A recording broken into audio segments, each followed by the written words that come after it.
Eh bien, je vous dis bonjour et je vous souhaite la bienvenue à ce meet-up formation RSE.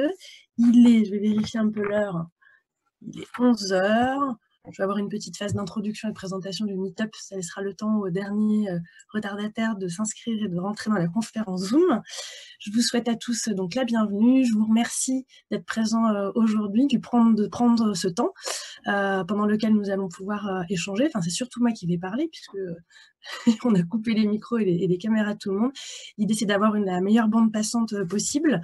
J'espère que Zoom répondra à nos attentes pendant cette conférence, c'est-à-dire que moi, je vais garder la vidéo, ce qui permettra aussi d'enregistrer cette conférence, cet échange, et puis je partagerai mon écran avec vous. Je vais essayer d'enregistrer cette conférence, l'idée étant de pouvoir mettre à disposition ce document et ces échanges après ce meet-up. Et j'espère que je répondrai à toutes vos attentes.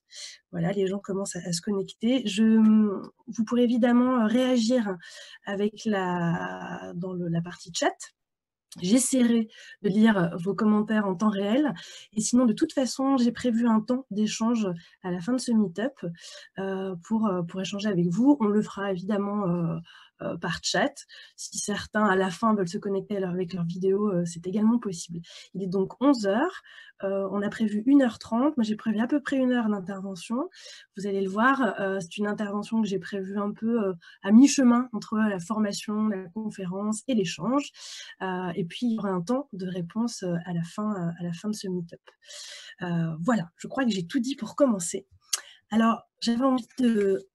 On va voir si tout fonctionne bien. Voilà. Est-ce que les slides passent? C'est parfait. Alors, j'ai prévu un petit mot pour commencer ce meet-up en disant que nous sommes le 6 février 2020. Je ne vous apprends rien. En revanche, je vais peut-être vous apprendre que le printemps a débuté il y a déjà 17 jours. Il nous reste 269 jours d'ici la fin de l'année. Le soleil s'est levé ce matin à 7h20 à Paris et se couchera à 20h26. Et moi, je suis Fanny Picard et je suis née il y a 38 ans. Depuis mon implication pro dans le monde de la RSE, il y a déjà 13 ans, j'ai coécrit 4 guides sur le développement durable et la RSE, la mobilisation des équipes, la gouvernance RSE, le marketing responsable. Puis j'ai aussi écrit un mémoire et coécrit un livre avec le collectif Advisor sur la communication responsable. J'ai accompagné et formé des collaborateurs, managers, directeurs sur ces sujets dans des entreprises de tout secteur et de toute taille. J'ai 2 enfants à qui j'explique au quotidien que l'objet de mon métier est de leur offrir un meilleur demain. Alors j'ai créé Meilleur Demain il y a déjà 6 mois pour accélérer le changement, pour aller plus vite, pour accompagner les professionnels dans l'intégration de la RSE dans leurs pratiques et dans leur business. Je suis donc consultante, formatrice, facilitatrice sur les thématiques RSE et je suis comme vous confinée. Je suis en Essonne, je suis chez un voisin qui m'accueille aujourd'hui pour qu'il y ait de la qualité dans cet échange. Et j'avais l'envie de partager avec vous mon retour d'expérience sur comment parler de la RSE et convaincre de l'intérêt à s'engager sans faire de greenwashing. C'est un sujet qui revient très souvent et je sais que c'est un sujet sur lequel les professionnels ont besoin d'être accompagnés parce que ce n'est pas évident d'arriver à convaincre, ce n'est pas évident à parler de RSE de la même façon, de la même qualité auprès de tous les publics. Et donc, c'est ce que je vais essayer de partager avec vous ce matin pendant cette petite heure sur laquelle je vais vous faire du retour d'expérience. Tout va bien au niveau technique? C'est parfait. Alors, cette conférence est la première peut-être d'une potentielle série. Vous me direz a posteriori ce que vous en avez pensé. Je vous envoie le support, comme je vous l'ai dit, par email avec les liens utiles, parce que j'ai beaucoup partagé dans le retour d'expérience des guides, des liens utiles, des infos pratiques. Et puis également, je vous enverrai un questionnaire pour que vous me disiez un peu ce que vous avez pensé du meet-up et surtout peut-être les sujets sur lesquels vous aimeriez monter en compétences et profiter de ce confinement. On a un peu de temps, alors on a plus ou moins de temps pendant ce confinement, avec ou pas, avec les enfants, en télétravail. Mais je sais qu'il y a beaucoup de vidéos, de webinars, de MOOC, et je vous invite vraiment à les suivre. Je pourrais vous faire une petite liste également de MOOC sur les RSE gratuits qui sont mis à disposition pendant ce confinement, vous permettant d'aller encore plus loin sur tous ces sujets. Donc, il n'y aura que ma caméra, ça je l'ai rappelé, mon micro d'ouvert. Si vous avez la possibilité, je ne maîtrise pas toutes les fonctionnalités de Zoom. Je suis comme vous, je teste, j'essaye, mais a priori ça fonctionne bien. Si vous pouvez couper vos micros, mais je pense que vous n'y avez pas accès, voilà, pour éviter les interférences. Il y aura des moments de partage pendant cette conférence, de quiz, de vidéos, et vous pourrez me poser des questions via le chat. Je vous remercie beaucoup d'avance pour votre attention, votre indulgence. Si des problèmes techniques arrivaient, j'espère, on croise les doigts que ça n'arrivera pas. Et puis, sinon, on trouvera évidemment une solution. Si jamais on se perdait techniquement, eh bien, je trouverai une autre solution, je vous réinviterai. En tout cas, je filmerai ce que j'avais envie de vous dire et je vous enverrai tout ça par email.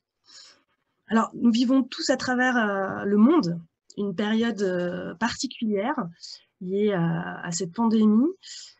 Mais c'est aussi un moment d'entraide, de respect, et ça sera, au-delà d'être tous des êtres humains sur Terre, un point commun fort dans nos vies. C'est ce que je me disais il y a peu de temps, je me disais on va avoir un point commun.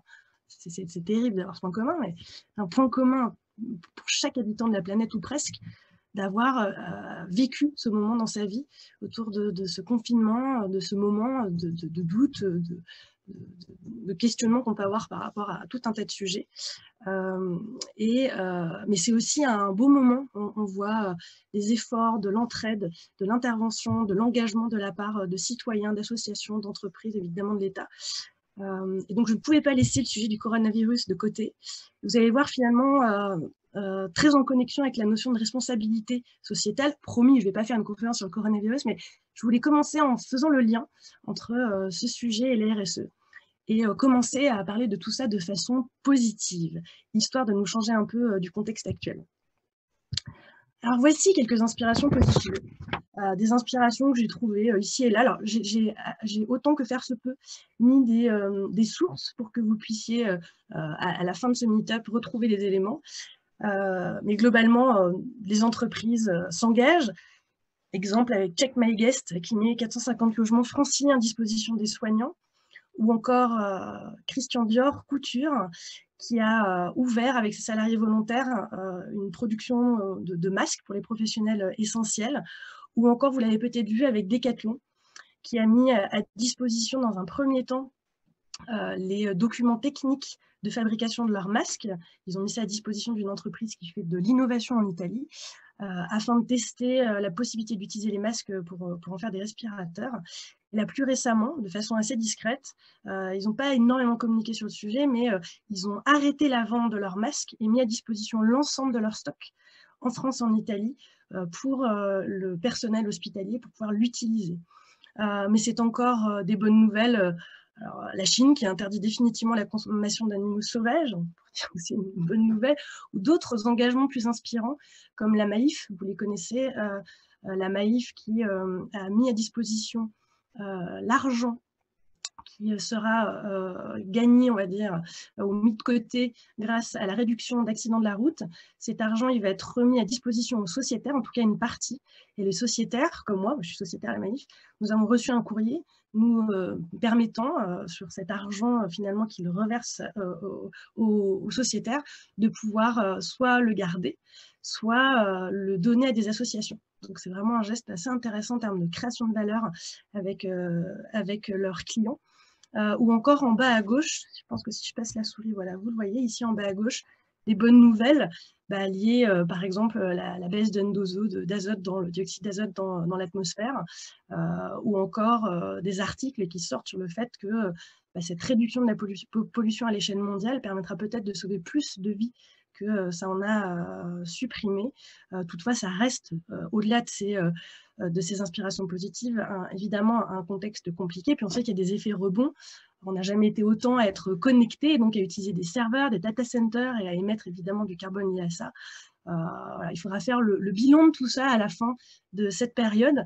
Mais ça fait du bien d'aller chercher ces éléments un peu positifs. Moi, je suis juste allée sur le journal des bonnes nouvelles qui existe. Je ne sais pas si vous connaissez. C'est quelque chose que je vais chercher assez souvent, notamment pour parler de ces sujets, aller chercher du positif et pas que regarder les éléments négatifs. Alors voilà, globalement, quand on regarde un peu ces inspirations, ces engagements, eh bien, les entreprises s'engagent, prennent la responsabilité. Alors, elles le font malgré l'impact de la crise. Alors, évidemment, elles ne sont peut-être pas toutes au même niveau en termes aujourd'hui de facilité au niveau de leur business, mais pour celles qui le peuvent, eh bien, elles sont en première ligne dans un contexte de crise, comme l'indique ici Béatrice Hérault de Novetic. Je ne sais pas si vous connaissez Novetic, mais c'est une très bonne source d'informations sur les RSE. Ils ont un site très pédagogique que je vous invite à suivre, beaucoup d'éléments que vous pourrez aller rechercher sur le sujet. Et donc, ces entreprises s'engagent, alors elles le font avec pragmatisme et responsabilité. En tout cas, elles essayent de le faire pour protéger évidemment leur première partie prenante que sont les salariés et la population. Et donc, ce qui est intéressant, c'est aussi voilà, la façon dont elles s'engagent pour gérer cette situation compliquée en interne avec leur première partie prenante, mais aussi comment elles vont créer de la valeur, comment elles vont aller partager et faire de la solidarité vraiment avec les parties prenantes externes, et notamment les services médicaux ou encore la bonne marche au niveau du commerce alimentaire. C'est un article que vous pouvez retrouver sur Novetic. C'est également des entreprises qui multiplient les initiatives pour se rendre utiles. Et c'est là où c'est intéressant parce qu'au-delà de la responsabilité, il y a cette question d'utilité. Alors ça résonne beaucoup avec également la raison d'être dont on parle beaucoup en ce moment, liée à la loi Pacte, la capacité, la possibilité des entreprises de réfléchir à la raison d'être, au why, à quoi elles servent, quelle est l'utilité des entreprises, qu'est-ce qu'elles vont créer pour la société aujourd'hui et demain. Donc tout ça résonne beaucoup en ce moment autour de tous ces sujets. Alors j'aimerais juste vous rappeler la définition de la RSE. Alors c'est une définition un peu longue dont je me suis inspirée évidemment en allant sur la norme ISO 26000 que vous connaissez tous, la norme internationale, un cadre de référence pour toutes les entreprises qui veulent s'engager dans la RSE. Et dans la plupart des définitions qu'on retrouve, voilà les éléments clés. La RSE, la responsabilité sociétale des entreprises, est une démarche volontaire dans laquelle s'inscrit une entreprise qui souhaite, au-delà des obligations légales, prendre en charge sa responsabilité élargie. Alors, qu'est-ce qu'on entend par élargie? Eh bien, les enjeux globaux, environnementaux, sociaux, sociétaux, éthiques. Alors, on peut se référer au récent ODD qui date de 2015, les objectifs de développement durable. Ces objectifs, qui sont des objectifs internationaux, je vais revenir dessus, permettent de se questionner, comme à l'instar de l'ISO 26000, sur l'ensemble des enjeux sur lesquels l'entreprise peut avoir des impacts. Quand on parle de responsabilité élargie, c'est donc une démarche holistique, l'ensemble des enjeux. Également, quand on réfléchit à sa responsabilité élargie, c'est ses impacts positifs et négatifs, directs, indirects. Je me permets de rappeler cette définition, et je ne l'ai pas dit en introduction, je vous prie de m'en excuser, mais vous êtes présents parmi tous les participants à cette conférence. Merci d'avoir donné quelques informations sur vous. Donc, vous êtes directeur RSE, vous êtes directeur de l'innovation, directeur marketing, étudiant, consultant. Vous travaillez dans les RH, vous êtes formateur, donc vous avez vraiment des profils très différents. Alors évidemment, je ne vais pas faire une conférence qui détaille pendant 1 heure ce qu'est la RSE, mais il me semblait important de rappeler cette définition à tous comme un socle commun pour pouvoir faire le lien avec tout ce que je vais dire par ailleurs ensuite. Donc cette responsabilité élargie, c'est bien les enjeux globaux, les impacts positifs et négatifs, directs, indirects. Qu'est-ce qui se passe dans mon entreprise avec mes salariés, mais qu'est-ce qui se passe également en dehors de mon entreprise avec mes parties prenantes externes. Et puis je termine cette définition en disant qu'elle intègre la RSE, en tout cas dans les entreprises qui intègrent la RSE, elles intègrent les préoccupations sociales et environnementales à leur activité économique dans l'objectif de créer de la valeur partagée avec ses parties prenantes. Je crois que cette définition qui fait 2 phrases, elle résonne beaucoup avec la situation qu'on est en train de vivre, puisque la création de valeur, elle se pose, l'utilité, là, elle se pose vraiment, et sa responsabilité élargie. Au-delà de mon business, au-delà de mon activité des produits, des services, à quoi je sers, comment je peux aider la société à avancer sur ces sujets. Alors, il y a pas mal d'articles très intéressants que je vous invite à aller regarder, notamment ici, c'est une agence de communication spécialisée sur les RSE qui s'appelle Parangon, qui a réalisé, mais il n'y a pas que le Global Compact, également le C3D a pas mal communiqué sur le sujet. Donc le lien entre les ODD et la pandémie, donc le coronavirus qu'on est en train de vivre, pour vous montrer à quel point eh bien, les ODD n'ont jamais été aussi importants à suivre en ce moment. Alors je vais juste vous lire une petite citation du PDG, de l'ancien PDG d'Unilever, Paul Polman, qui est désormais à la tête de son propre cabinet de conseil, qui s'appelle Imagine. Il disait la première étape dans ce moment qu'on est en train de vivre est d'aligner leur stratégie, les stratégies des entreprises avec les ODD, le meilleur business plan du monde. C'est aussi le cadeau de la plateforme d'action pour le Covid, montée mi-mars par le World Economic Forum de Davos, qui insiste sur la nécessité de travailler sur le cadre des ODD. Ces ODD datent de 2015. Ils ont été créés, diffusés au même moment que la COP21. On en a peu parlé, on en parle de plus en plus aujourd'hui. il restait un peu à mes yeux, encore un peu pour certaines entreprises un peu flou, car un peu loin, un peu international, mondial. Je suis une entreprise de 250 salariés, 1000 salariés, 5000 salariés, les ODD, la faim dans le monde, la santé, ça pouvait ne pas beaucoup parler aux entreprises. L'ISO 26000 étant un tout petit peu plus, je trouve, approprié, plus aidant pour les entreprises quand elles réfléchissent à leurs enjeux. Mais là, aujourd'hui, en avril 2020, les ODD n'ont jamais été aussi connectés par rapport à l'actualité, évidemment, à la réflexion autour de comment mon entreprise peut agir sur tous ces sujets. Ce qui est intéressant entre les bonnes nouvelles, la responsabilité et l'utilité qui s'élargissent au niveau de nos entreprises, il y a pas mal d'articles aussi en ce moment qui montrent que la résistance des entreprises engagées dans des démarches RSE est plus forte. Alors là, c'est notamment la Bank of America Merrill Lynch qui constate que les entreprises les plus sociales surperforment de 5 à 10 points. Je vous laisserai analyser dans l'article, je vous donnerai le lien, la raison, en tout cas les détails financiers, mais elles performent en matière, alors ESG, hein, c'est les critères RSE, extra-financiers, et donc elles performent sur ces sujets. L'indice ESG a surpassé de 5 à 10 points les indices américains et européens depuis le pic du marché, là récemment. Les actions du premier quintile du classement ESG ont surperformé le marché de plus de points que le financier. Ça, c'est un premier point. Le deuxième, c'est que vous connaissez certainement Great Place to Work, qui est une récompense, un prix qui est remis aux entreprises qui socialement, sociétalement sont le plus engagées sur ces sujets. Donc, vous retrouverez le palmarès 2020. Il est sorti pendant cette situation de confinement. En tout cas, c'est intéressant. J'ai trouvé un article là récemment sur Parlons RH sur le sujet, qui rappelait que eh bien, les entreprises les plus engagées sur ces sujets résistent aussi mieux en temps de crise. Alors pourquoi parce que l'éthique d'une entreprise, son implication dans la vie publique, sa bonne réputation, le bien-être de ses employés, sa politique de rémunération, tout cela, ça contribue à créer de la valeur. Ce qui est dit dans cet article également, c'est que les stratégistes les bénéfices d'un parcours collaborateur, alors ça c'est intéressant parce que c'est vraiment le point commun de toutes les entreprises qui sont engagées dans Great Place to Work, eh bien, elles réussissent en matière d'engagement, de productivité, donc de performance individuelle et collective. Great Place to Work rappelle dans son communiqué de presse que les organisations les plus avancées en matière de télétravail, d'agilité et smart office sont aussi celles qui résistent le mieux en temps de crise. Donc c'est celles qui, à l'heure où les seuls collaborateurs exercent un métier essentiel, doivent continuer à se rendre sur leur lieu de travail et que les autres ont dû basculer soit en chômage technique ou partiel, soit en home office. La publication de ce classement pourrait paraître ironique et pourtant elle tombe à pic. Voilà ce qui est dit dans cet article. Donc ça, c'est aussi un autre point intéressant. Il y a ce côté financier, extra-financier, puis il y a ce côté aussi engagement social et sociétal. Et alors, par ailleurs, dans Investir sur les échos, investir.leséchos.fr, une autre source d'information, qui rappelait ici que, alors c'est Pierre-Samuel Gage, qui est le président d'Affectio Mutendi, un cabinet de conseil en stratégie, il y en a beaucoup des cabinets de conseil en stratégie RSE, qui rappelait que la génération des coroniales sera d'autant plus réceptive et porteur de l'ESG, de la RSE.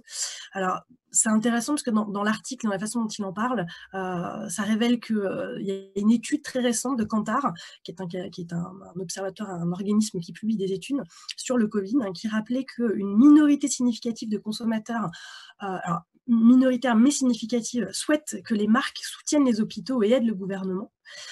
C'est toujours la même chose. Les collaborateurs, vous pouvez regarder tous les baromètres qui sont sortis depuis le début de l'année, attendent que les entreprises s'engagent, les marques s'engagent, toutefois sont très sceptiques quant à la véracité, à l'humilité, à la transparence, aux raisons qui ont poussé ces entreprises.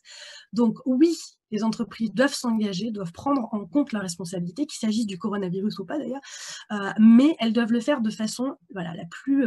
on va revenir sur ce sujet un peu plus tard en parlant des règles de communication responsable, mais elles doivent le faire de la façon la plus authentique, de la façon la plus proportionnelle possible. Et donc c'est ce qui est dit à la fin de l'article en disant que ces entreprises doivent veiller à ce que leurs actes soient en cohérence parfaite avec leurs paroles, ce qui explique d'ailleurs qu'elles ne communiquent pas en général qu'après avoir mis en place ces dispositifs d'action et de gestion de la situation. Typiquement, l'exemple de Decathlon est assez intéressant pour ça, puisqu'il y a vraiment une humilité dans la prise de parole sur le sujet, et les choses se sont faites sans 4 par 3 dans la rue pour en parler. Une résistance plus forte, donc ça on vient d'en parler, et qui nécessite donc des bonnes pratiques de communication. Alors ici, je vais mettre en avant Céline Révaillac, qui est chargée de communication responsable, mais qui est par ailleurs blogueuse, un blog que je vous incite à suivre sur la communication responsable. Ça s'appelle Com et Greenwashing. Alors, vous pouvez vous connecter avec elle sur LinkedIn et puis suivre son blog et ses articles. Elle partage très souvent des informations très intéressantes sur ce volet. Et elle a écrit un petit guide que je vous invite peut-être à ouvrir, à regarder. C'est un guide collaboratif qu'elle a publié sur LinkedIn.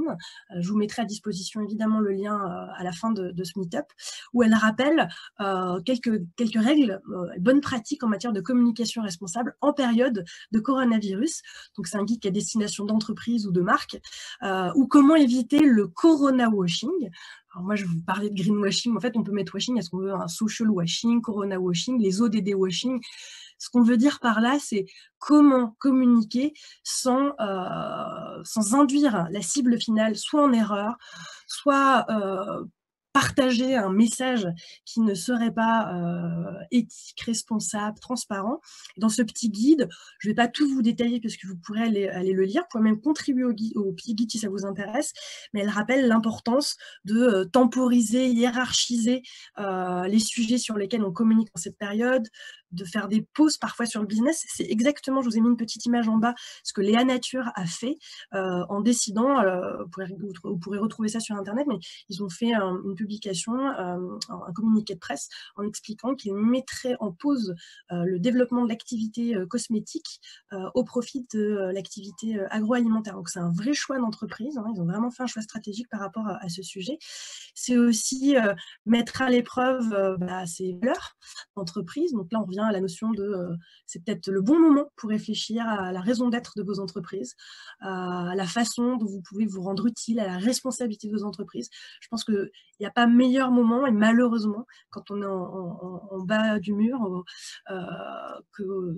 voilà, c'est un moment très intéressant pour tous de prendre la parole sur le sujet. Pourquoi pas d'avoir des réunions en interne. Si vous avez à convaincre de l'utilité de s'engager, c'est peut-être le moment de montrer la façon dont les entreprises s'engagent, prennent la parole, structurent leur démarche.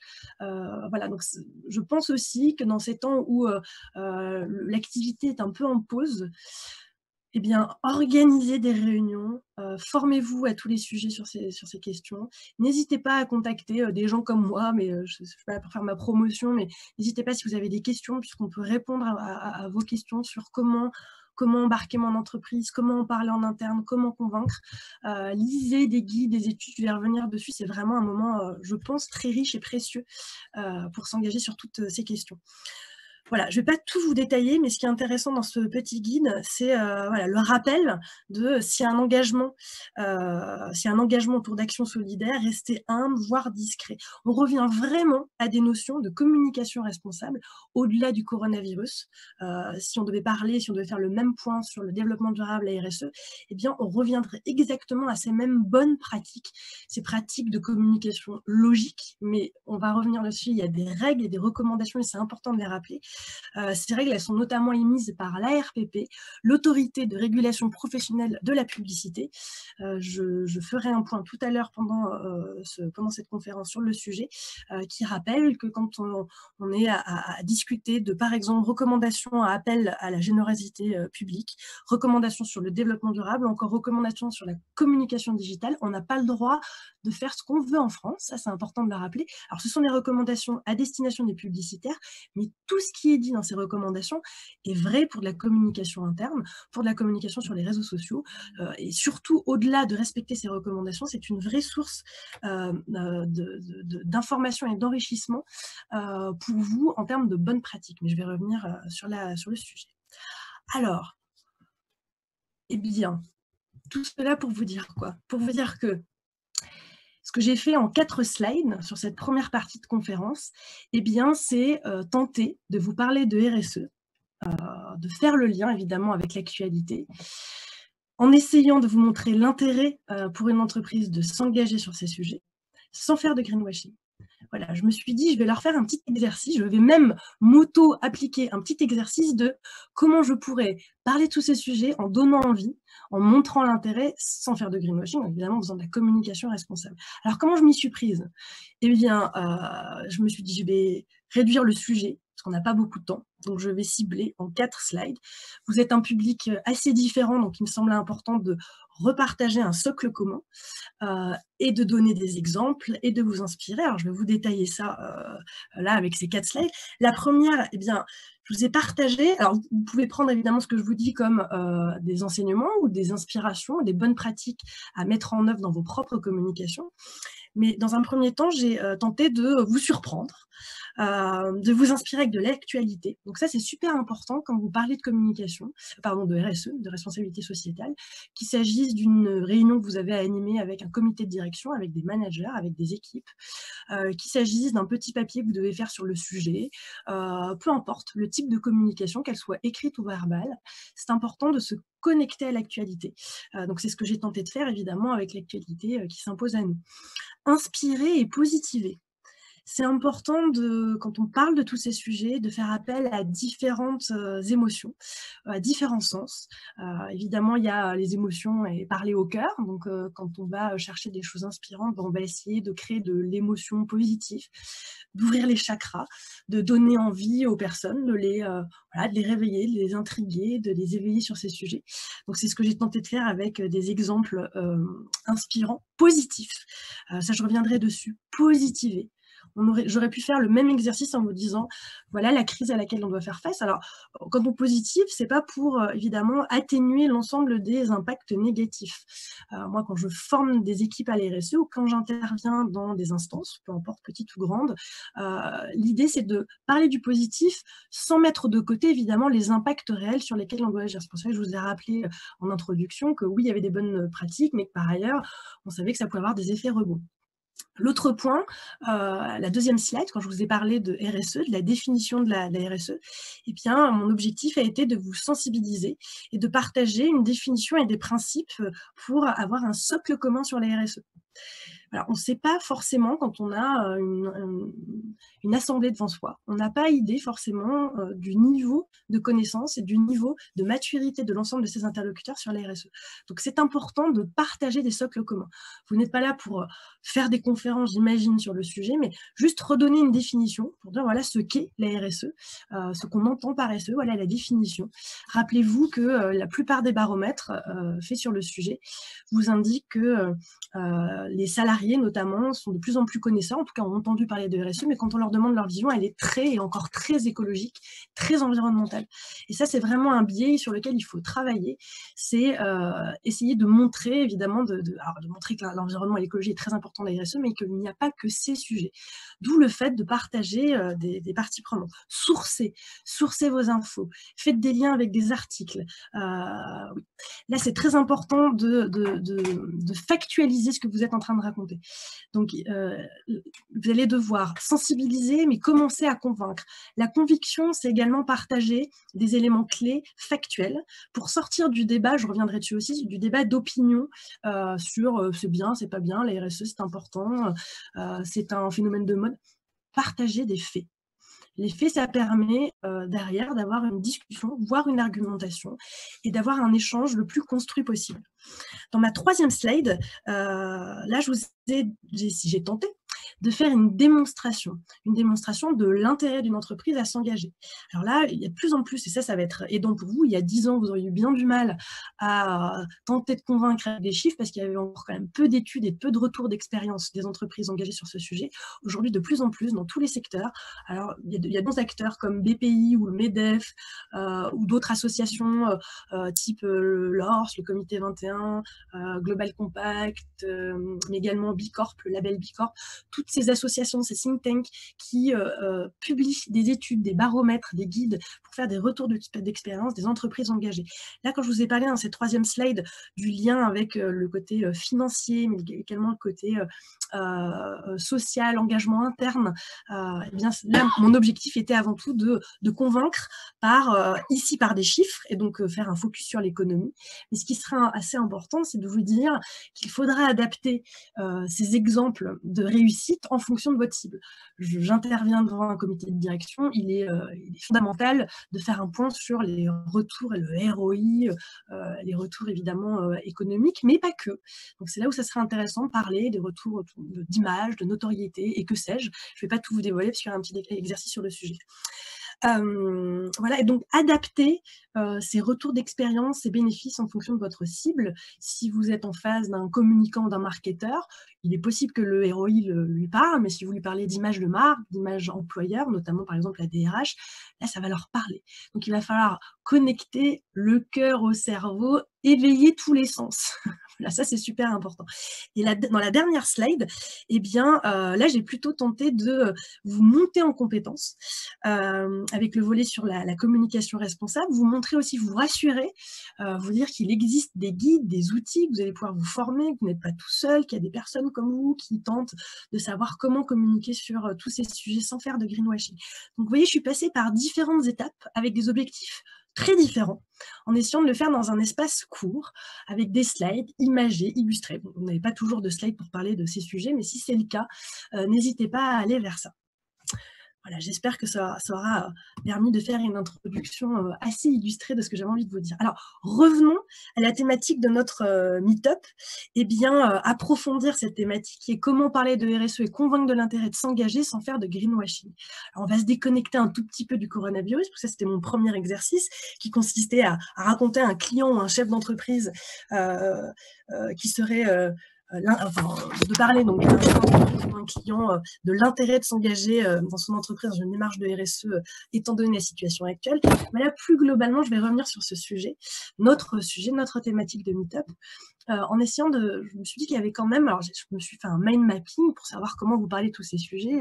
J'ai préparé évidemment ce Meetup et je me suis dit, à mon sens, 4 points clés sur lesquels je dois revenir. Le premier, c'est finalement, qu'est-ce que la RSE et comment en parler? Là, je vous ai fait un petit exercice de présentation, mais on va revenir sur le sujet avec des bonnes pratiques notamment. La deuxième question qu'on pourrait se poser, c'est quels intérêts? Quand on dit comment parler de RSE et convaincre de l'intérêt de s'engager, mais quels sont les intérêts qu'on pourrait lister, qu'on pourrait partager à la cible qu'on doit réussir à convaincre? Donc on va revenir sur ce point-là. Et puis également, qui convaincre? Qui avez-vous en face de vous? Donc on va se poser les bonnes questions.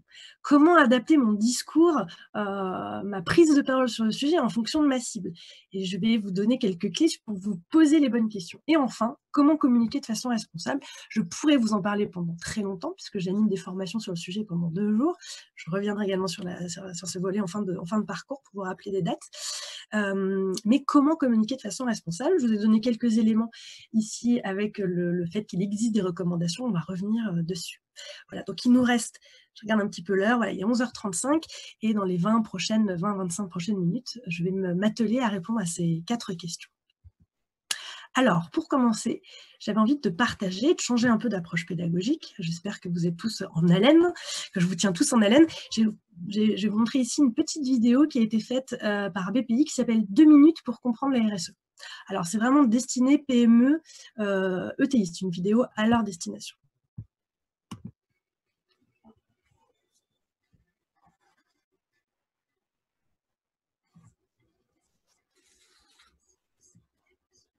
Non, pas le son. Pas le son? Pas le son.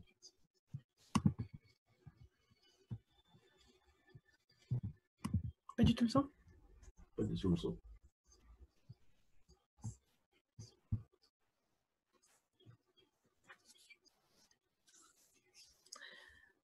Sociale, naturelle. Ces démarches se pratiquent sur une démarche volontaire. Elle commence là où la réglementation s'arrête et va au-delà de la rentabilité économique. Entreprendre une démarche RSE, c'est par exemple mettre en place des actions pour améliorer le bien-être de ses salariés, réduire son empreinte écologique, ou encore favoriser l'éthique et la transparence professionnelle. BPI France Le Lab a interrogé des dirigeants en 2007, 1154 dirigeants de PME et ETI. Alors voici les résultats. Une entreprise sur 2 dit avoir une démarche RSE.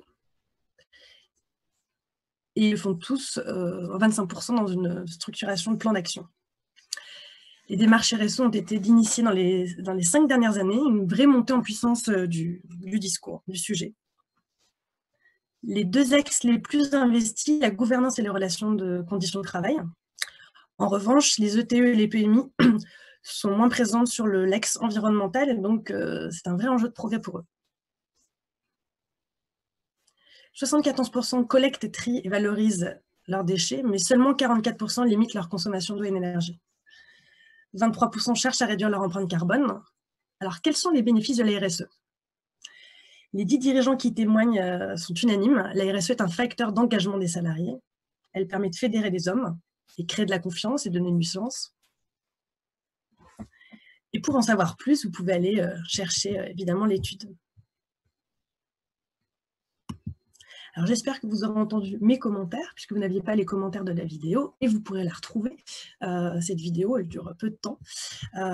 Et elle me semblait intéressante parce que c'est une façon, comme il y en a plein d'autres, de présenter la RSE en peu de temps à une cible qui est ici les PME ETI. Alors, je ne sais pas ce que vous en avez pensé de cette vidéo. Est-ce que vous pourriez commenter, nous dire ce que vous en pensez?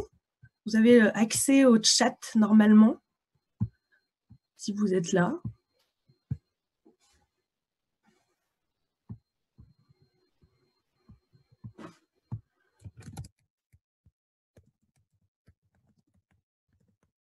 Alors, est-ce que vous êtes là? On voit des choses? Non. Les autres bloqués. Comment? Les autres bloqués. Alors, attendez, je vais regarder. Ah, voilà.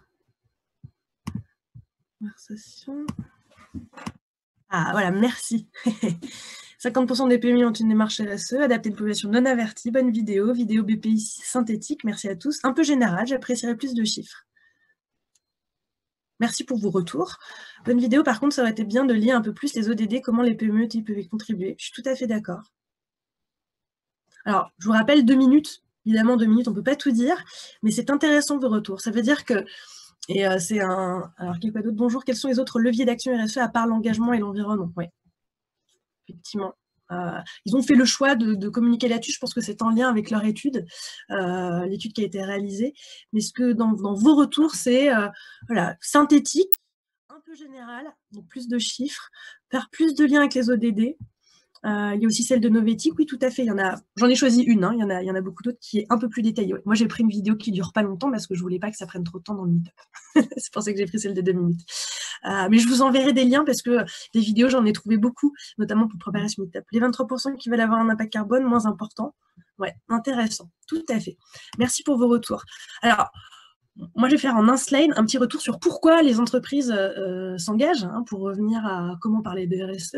Juste rappeler que la société civile, et je ne vais pas tout détailler parce que je crois que tout vous parle, entre Yuka, la Marche pour le climat, et l'ensemble des acteurs qui prennent la parole sur le sujet, mais ils poussent les entreprises à s'engager. C'est également une ambition, une attente de plus en plus forte de la part des clients consommateurs. Je ne sais pas si vous avez déjà vu l'observatoire des marques positives d'Utopie. Il y en a d'autres. Il y a le baromètre de la bénévolence. Il y a plein de baromètres qui existent sur la prise de parole des marques, des entreprises sur tous ces sujets, mais qui montrent que 58% des marques évaluées entre 2015 et 2009 se sont éloignées de l'idéal des Français. 70% présentent une intention d'achat en baisse sur 3 ans. Et 16% de plus d'intention d'achat depuis 2 ans pour les marques dites positives. Alors c'est intéressant d'aller voir l'observatoire parce que c'est pas que est-ce qu'une marque est positive ou pas, ils ont fait un vrai travail avec différents indicateurs qui sont utilisés pour mesurer la positivité de la marque. C'est pas les seuls, il y en a plein d'autres. Mais donc les consommateurs sont en attente par rapport à ces sujets, ils veulent des infos. Alors c'est ce que je vous disais en préambule, ils veulent des infos mais ils ne les croient pas. D'où le côté très schizophrène pour les communicants que vous êtes tous, parce que, ok, alors ils veulent des infos sur les RSE, ils veulent des infos sur la responsabilité de l'entreprise, sur ce qu'on fait, mais ils ne vont pas croire les infos. On va revenir sur, du coup, quelles bonnes pratiques mettre en œuvre en matière de communication responsable. C'est également, évidemment, l'engagement international, les ODD. Alors, vous voyez, dans la vidéo, on n'en parlait pas, mais faire le lien entre également la notation extra-financière, de plus en plus d'investisseurs qui regardent la performance globale des entreprises et pas que la performance économique. Nous, ce petit bonhomme sur un tas de pièces au milieu des ODD. Et puis, c'est également la loi Pacte. Donc, on a la société civile, les consommateurs, les institutions internationales, les agences de notation extra-financière qui poussent les entreprises, la loi. Là, je ne vais pas vous détailler toutes les lois, mais aujourd'hui, les entreprises, pour un certain nombre de salariés, au-delà de 250 salariés, sont obligés de rédiger des rapports de leurs préoccupations sociales et environnementales, donc des rapports dits développement durable ou RSE. Elles doivent faire leur bilan carbone. Elles sont soumises à des lois autour de la responsabilité de leur chaîne d'approvisionnement, des lois autour de la gestion de leurs déchets, des lois autour de l'efficacité énergétique avec la loi de transition énergétique. Donc, on a la loi qui pousse beaucoup les entreprises. D'ailleurs, le témoignage que je peux vous en faire, c'est qu'on n'en a jamais autant parlé, qu'il n'y a jamais eu autant de création de postes en la matière sur les RSE, le développement durable. Donc, on est vraiment dans une phase où les entreprises s'engagent. Je vous ai dit dans mes définitions que c'était une démarche volontaire, la RSE. C'est un peu sioux de dire ça, puisque oui, les entreprises ne sont pas obligées de s'engager dans des démarches de RSE, mais elles le sont de plus en plus parce que leurs parties prenantes les poussent à s'engager et à prendre en compte leurs responsabilités élargies. Un autre point que vous avez en bas à droite, là c'est le baromètre récent qui est sorti en 2020, qui a été réalisé par Des Enjeux et des Hommes, Ecodev, sur les salariés et l'entreprise responsable. Vous retrouverez ce baromètre, je vous enverrai le lien, mais vous le retrouverez sur le site de Des Enjeux et des Hommes. Ce baromètre qui rappelle finalement l'implication très faible que les collaborateurs, sur lesquels les collaborateurs sont engagés en matière de RSE. Donc il y a une vraie attente. Merci à Agnès qui est en train de le partager. Alors oui, pardon, j'ai pas vu les commentaires. L'étude Greenflex dit que 27% des Français veulent moins consommer, mais mieux. C'est ça qui est intéressant. Et le baromètre qu'Agnès Rambaud, la fondatrice de Des Enjeux et des Hommes, partage à tout le monde ici dans les commentaires, mais je vous enverrai le lien, et qui rappelle que l'opportunité RSE n'est pas encore suffisamment bien exploitée. Globalement, on a des salariés qui veulent s'engager. Quand on leur demande l'êtes-vous, les chiffres tombent. Quand on leur demande comment ils voudraient être informés du sujet, ils nous disent par nos managers. Et après, quand on leur demande comment ils sont informés sur le sujet de la RSE, là, on retrouve des canaux de communication très descendants, la newsletter, l'intranet. Donc, et le sujet n'est pas du tout perçu comme un sujet d'innovation par les collaborateurs. Là, c'est Fabrice Bonifay, le directeur RSE du groupe Bouygues, président du C3D, le collège des directeurs du développement durable, qui disait on n'a pas encore relevé le challenge, nous, directeurs RSE. Notre job, c'est ça, c'est vraiment de montrer que la RSE, alors montrer c'est une chose, mais le faire vivre dans l'entreprise, que la RSE doit être connectée à la stratégie de l'entreprise et montrer que c'est un facteur d'innovation. Si les salariés continuent à voir ce sujet comme un sujet de conformité, c'est que l'entreprise n'a pas mis le curseur là où il le fallait. Voilà. Et puis je terminerai par un dernier point sur pourquoi les entreprises s'engagent. En fait, on a aussi une nouvelle génération qui est dans la rue, qui manifeste, qui a des envies. Il y a un papier qui est sorti sur les étudiants à Polytechnique et leur volonté de ne pas aller faire de stage dans les entreprises pétrolières, ou également, vous avez peut-être suivi tout ce qui s'est passé sur le plateau de Saclay avec la présence de Greenpeace auprès des étudiants pour manifester contre l'arrivée de Total sur le campus, etc. Donc, notamment avec le manifeste étudiant pour un réveil écologique. Donc ça, c'est des étudiants, c'est une initiative très intéressante. Les étudiants peuvent même aller chercher sur un site internet qui est dédié et créé par ces étudiants sur quelles sont les questions à poser quand je vais passer un entretien un entretien dans une entreprise, quelles sont les questions sur la responsabilité de l'entreprise en matière sociale, environnementale. Il y a un vrai mouvement qui est en train de se créer par rapport à tout ça. Alors, je vais juste une petite question pour passer à la suite. Du coup, c'est la question que je vous pose à vous. Quels sont les bénéfices pour une entreprise, quand on voit tout ce que je viens de dire, à s'engager dans une démarche de RSE? Quels sont les bénéfices que vous mettez en avant? Je vous écoute sur le chat. Enfin, je vous lis sur le chat, plutôt.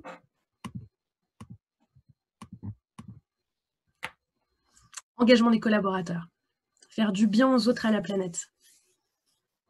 Cohésion. Faire et changer ensemble.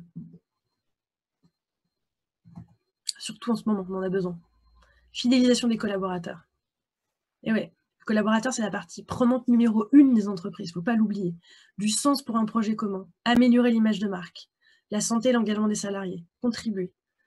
Engagement collaborateur. Donner du sens. L'image, évidemment, la pérennité.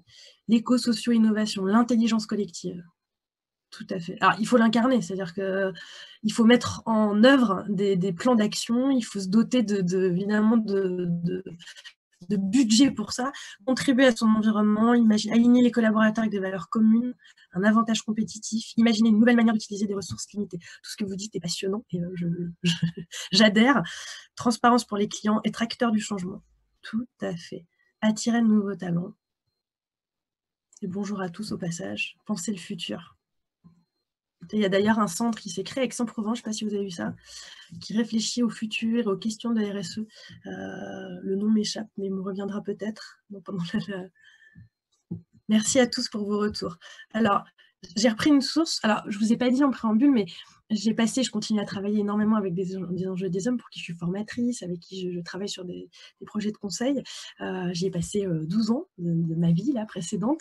J'ai repris un slide qu'on utilisait, que des enjeux des hommes utilisent beaucoup et que je trouve très intéressant. C'est pour ça que j'avais envie de le partager avec vous sur le passage finalement important d'une approche risque à une approche opportunité. Slide beaucoup utilisé quand on doit intervenir auprès de comités de direction, par exemple, pour rappeler que le sujet n'est pas manichéen.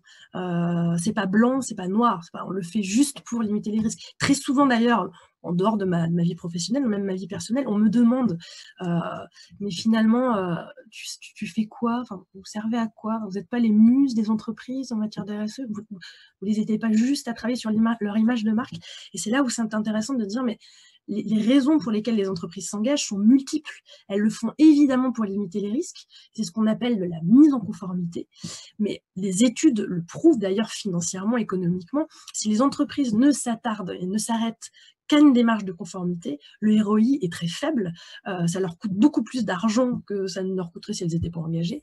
Et ce qui va être intéressant, c'est d'aller créer de la valeur partagée avec les parties prenantes que vous avez au centre pour aller créer des opportunités. Elles sont multiples, ces opportunités. Vous les avez listées là. C'est nécessaire dans un monde limité, obligé de penser différemment, anticiper au mieux des risques déjà prévisibles et changer notre mode de travail, le monde de demain. Voilà, c'est The Camp. Merci à Aix, le centre dont je parlais tout à l'heure, ouvert sur le futur, etc. Tout ce que vous dites là, vous voyez, comme ça résonne d'autant plus dans cette période liée à la pandémie. Tout ce que vous dites est vrai, c'est-à-dire l'anticipation, l'innovation, créer du lien, s'occuper et prendre soin, faire du bien et prendre soin de nos collaborateurs, partie prenante numéro 1, mais également de nos parties prenantes autres, avec qui je n'avais pas forcément l'habitude de travailler. C'est aussi l'occasion de maîtriser les coûts. Alors bon, là, ça va être un peu compliqué pour certaines entreprises, mais satisfaire le citoyen, le consommateur, travailler son image de marque, mobiliser l'interne, évidemment, innover, enrichissement du capital marque, de la valeur perçue, en lien avec l'actualité, augmenter sa capacité de résilience, tout à fait. Donc, vous voyez que des bénéfices, on peut en trouver énormément. Par contre, il va falloir que vous les incarniez quand vous en parlez. C'est-à-dire, si ça sort juste de votre bouche, sans faits, sans chiffres, sans vous baser sur des études, des retours d'expérience, voilà. Là, votre propos aura moins d'écho et aura moins d'impact vis-à-vis de la cible que vous avez à convaincre. Donc ça, c'est un slide, vous pouvez vous en inspirer, mais vous pouvez en créer d'autres pour montrer que, évidemment, on ne fait pas l'un sans l'autre et que c'est une démarche qui vise à gérer ces risques, évidemment, les anticiper, mais surtout et avant tout créer des opportunités. Et pour ça, il va falloir innover. J'ai vu pas mal de design thinking, d'innovation managériale, d'avoir des démarches en bottom-up, de sortir finalement out of the box, sortir de ce qu'on a l'habitude de faire. Ça, c'est vraiment des éléments très importants. Alors, des ressources inspirantes à disposition. J'avais aussi envie de vous dire, si vous devez créer du contenu, prendre la parole, communiquer sur la RSE, ne réinventez pas toute la roue, allez aussi vous inspirer de ce qui existe déjà. Donc là, je vous ai mis la petite étude de BPI France et vous pourrez retrouver alors, la vidéo que je vous ai montrée, mais également à côté de la vidéo, ils mettent à disposition un petit guide avec des informations chiffrées, des infographies. Donc c'est toujours intéressant d'avoir un duo, un combo vidéo et document. Et puis j'ai tapé, moi, vidéo et RSE, j'en ai trouvé plein d'autres. Ici, c'est le réseau Alliance dans les Hauts-de-France, mais également des vidéos canadiennes. C'est Colas, la troisième vidéo que vous avez en bas à droite, qui a fait appel à un blogueur, un influenceur pour prendre la parole de façon un peu décalée. Ou alors, il y a des versions beaucoup plus académiques et descendantes avec des MOOC. Vous voyez ce que c'est les MOOC, hein, il y a une personne qui prend la parole, il y a du texte tout en bas à droite. ce sont des approches très différentes. Moi, ce que j'ai envie de retenir, c'est le format vidéo, oui, si vous avez besoin de communiquer à grande échelle, si le contenu que vous avez envie de partager n'a pas matière à trop être actualisé dans le temps.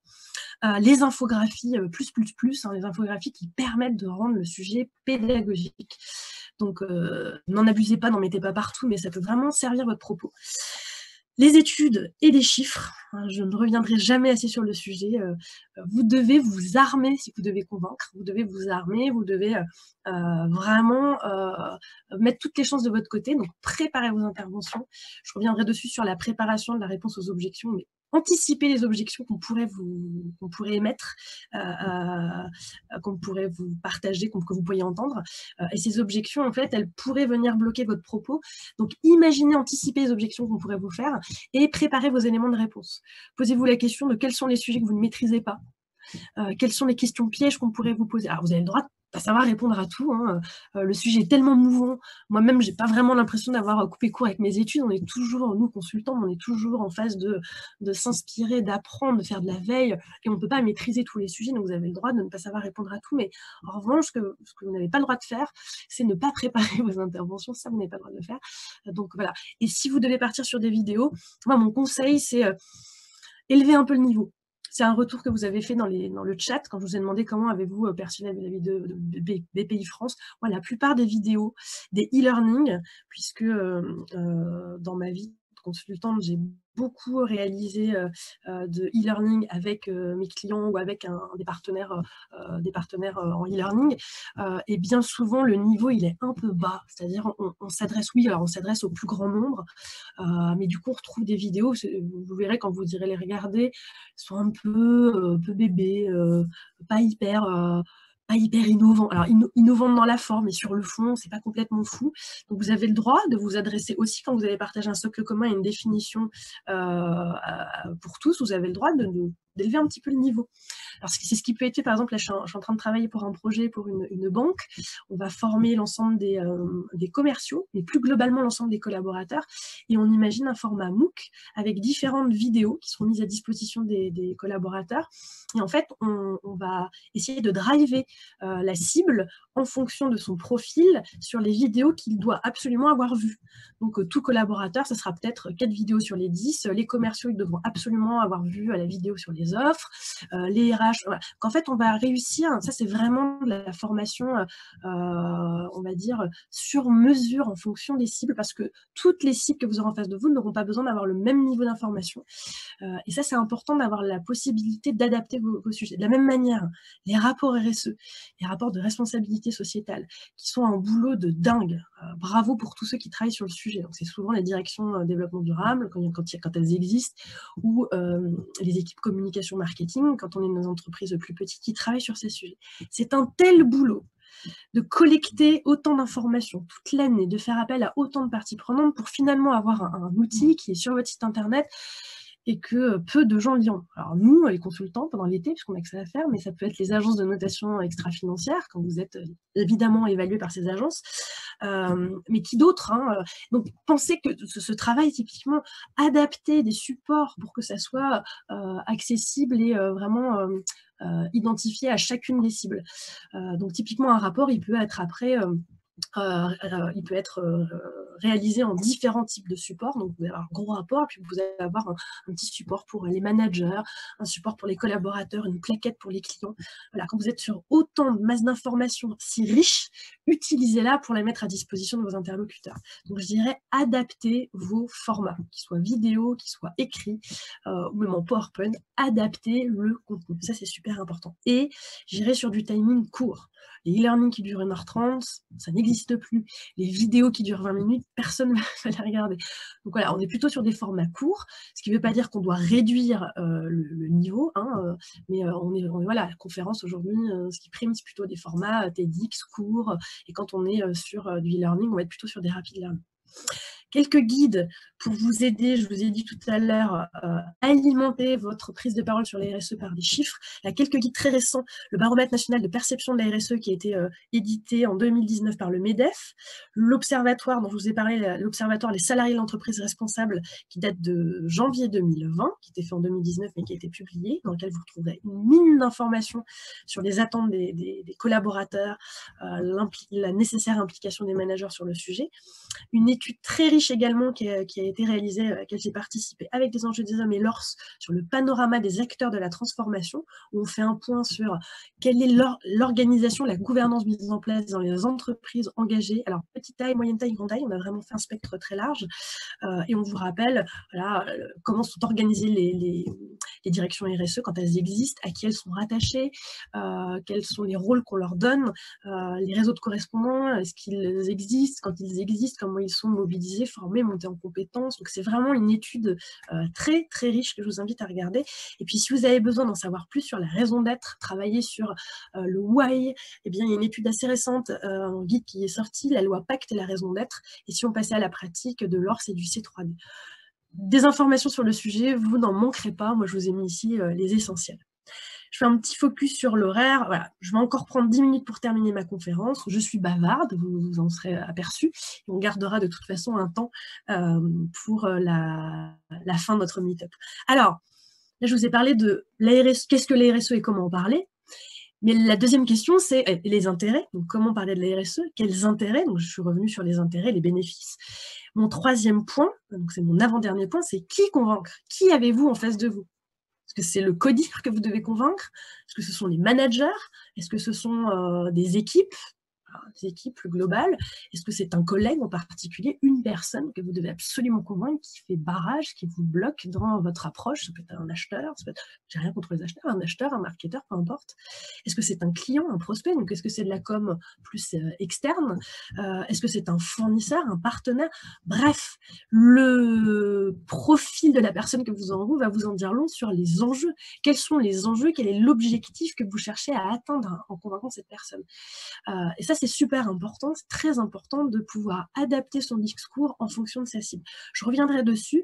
On est en train de créer une formation qui va se déployer cette année. Je vous enverrai des liens, etc. Justement pour vous former à comment adapter mon discours sur les RSE en fonction de ma cible. Je vous reparlerai de ce programme, mais vous pourrez venir vous former au sujet si vous le souhaitez avec moi et avec les personnes avec qui je monte cette formation. Je vous en parlerai en fin de meet-up. La deuxième question à vous poser, une fois que vous avez réfléchi à votre cible et aux enjeux que vous avez évidemment à relever, eh bien, c'est quel est le niveau de sensibilité de ma cible? Est-ce qu'il est néophyte sur le sujet? Est-ce que c'est un connaisseur, un expert? Vous n'avez pas tout à fait donné les mêmes types d'informations. Ça, vous pouvez le savoir en amont ou pas. C'est des choses que vous allez peut-être découvrir en rendez-vous. Je pense aux commerciaux que je monte en compétence, je leur dis assez souvent, est-ce que vous avez une idée du niveau de sensibilité de votre cible? Vous avez préparé votre pitch commercial sur la stratégie RSE de votre boîte, sur vos offres. Mais si vous avez quelqu'un en face de vous qui est complètement néophyte ou quelqu'un qui est complètement expert, est-ce que vous allez lui raconter la même chose? Ben non, la réponse est non. Vous n'allez pas déballer le même tapis, vous n'allez pas vendre les mêmes choses sur tous ces sujets. Tapis rouge, je voulais dire. Est-ce que la personne que vous avez en face de vous, une fois que vous avez posé cette question, est-ce que c'est plutôt un allié ou un réfractaire? Alors là-dessus, je vous invite à aller voir des informations sur la sociodynamie, la stratégie des alliés. Ça, c'est aussi des éléments très intéressants qui pourront vous aider à identifier si la personne que vous avez en face de vous vous aide dans vos projets ou au contraire est en antagonisme. Ce sera peut-être l'occasion d'un autre meet-up sur le sujet. Son profil dans la vie personnelle et professionnelle. Qui est cette personne? Qu'est-ce qui l'anime? Qu'est-ce qu'il ou elle aime faire, vivre? Ça peut être aussi intéressant d'en savoir plus sur cette personne, notamment si vous avez besoin de vous connecter à la personne et de trouver des éléments voilà, au-delà du discours sur la RSE. Là, on revient sur de la conversation, de la discussion avec vos parties prenantes, du dialogue. Et puis, vous posez des questions aussi sur ses besoins. Est-ce que cette personne a des besoins particuliers? La seule façon de le savoir, c'est en lui posant ces questions. Tout ça, c'est des éléments vraiment importants de traitement des objections, de discours, d'argumentation qui vont vous être nécessaires. Ses expériences passées par rapport au sujet.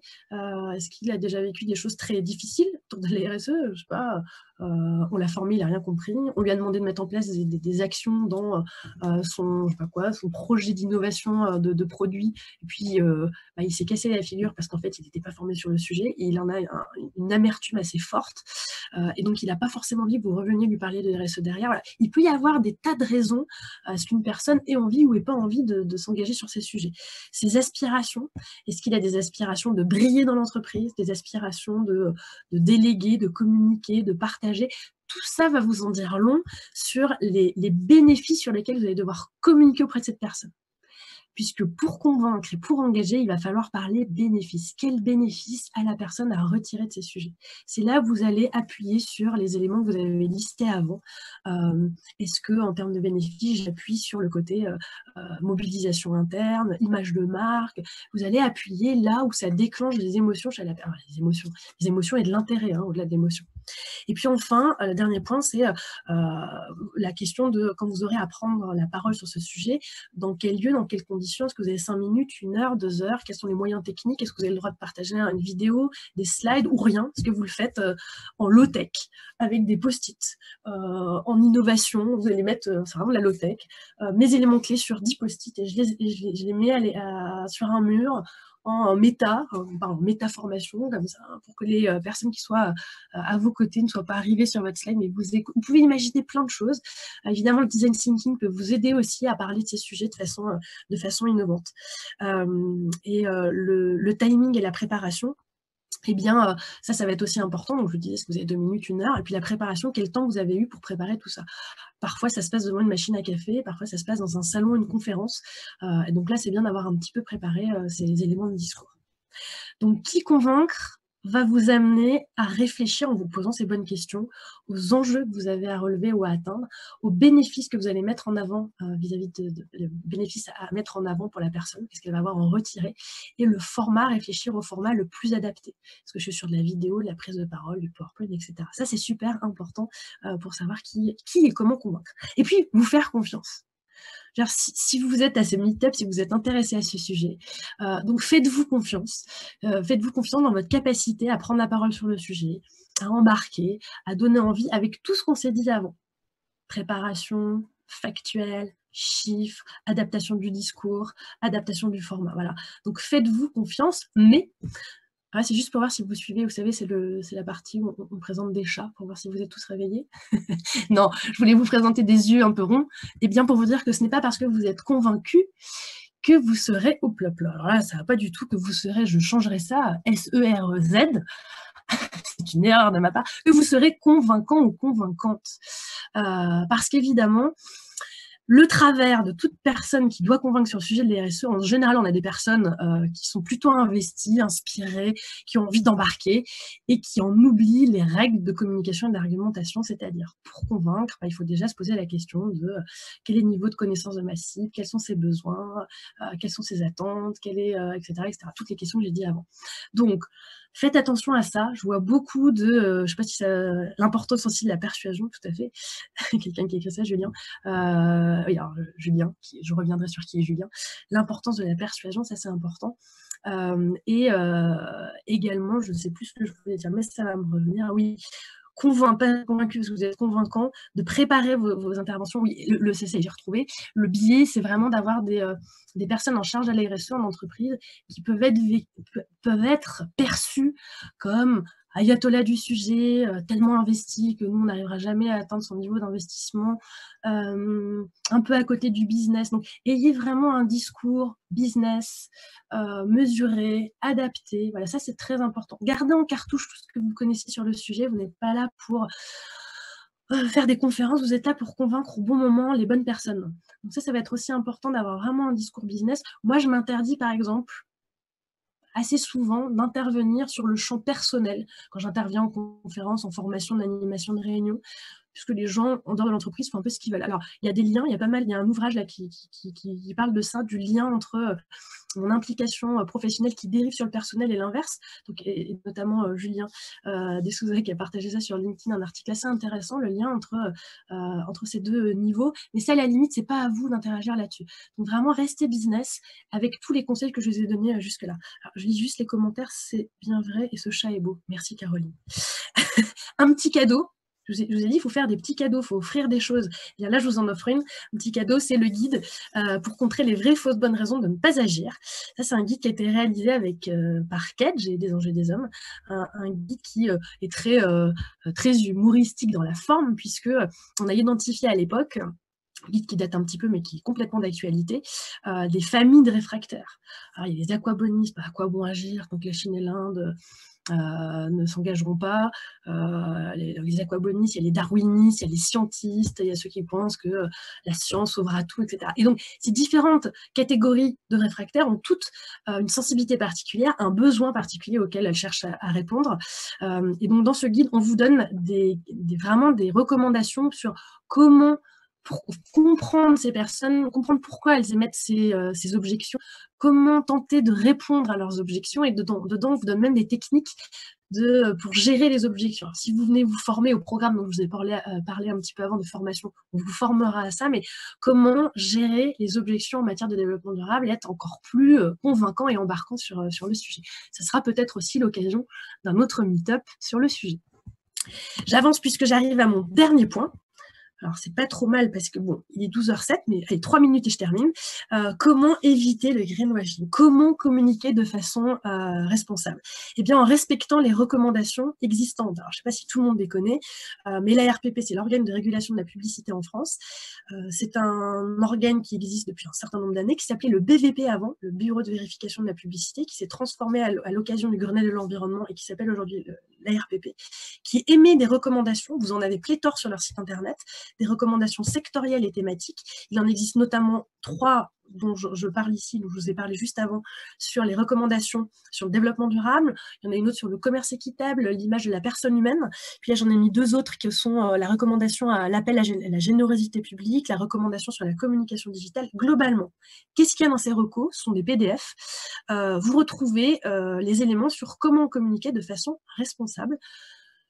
C'est beaucoup de texte. Moi, je vous invite à vous faire des checklists si jamais vous devez l'utiliser ou le mettre à disposition de vos communicants, de vous-même, hein, des checklists sur est-ce que mon message, j'ai bien vérifié qu'il était authentique, proportionnel à la réalité de mes actions, qu'il n'induit pas le consommateur en erreur, qu'il utilise les bonnes représentations graphiques, c'est-à-dire qu'il ne fait pas appel à la nature ou à des éléments environnementaux, alors même que ça laisserait suggérer un profil environnemental à votre produit ou à votre service alors qu'il n'en a pas.